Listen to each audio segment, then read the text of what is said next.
It's important to remove the restoration prior to doing root canal treatment.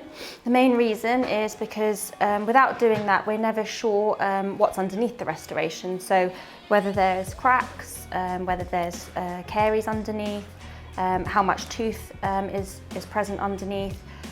You know, it makes our apex locator a lot easier to use if we remove crowns and things like that.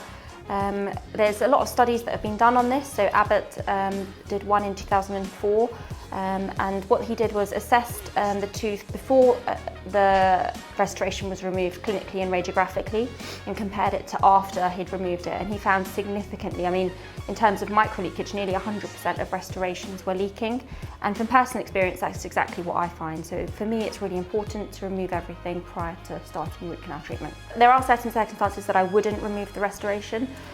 Some of those include if the crown has very recently been placed by the general dentist. Sometimes we do have to be careful with that situation though, because it's important that the core underneath the crown has been replaced as well. For all ceramic crowns, you can tend to see quite well what's underneath the crown because they're more radiolucent. So if everything looks perfect, the margins are perfect, then I might not remove the restoration. Again, with a composite restoration, if it's very recently been placed under rubber dam, but most restorations I tend to remove. Obviously, if you've placed the restoration, then you know exactly the quality of it, so you might decide not to remove it in those cases.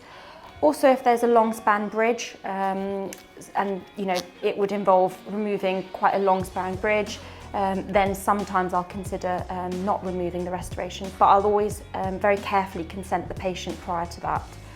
Because it's important that they know the risks and benefits of not removing it. It's a lot more easy to perforate, you're a lot more destructive when you go through restorations because you can't see the anatomy of the tooth very well. So it's important that the patient's aware of all those limitations as well.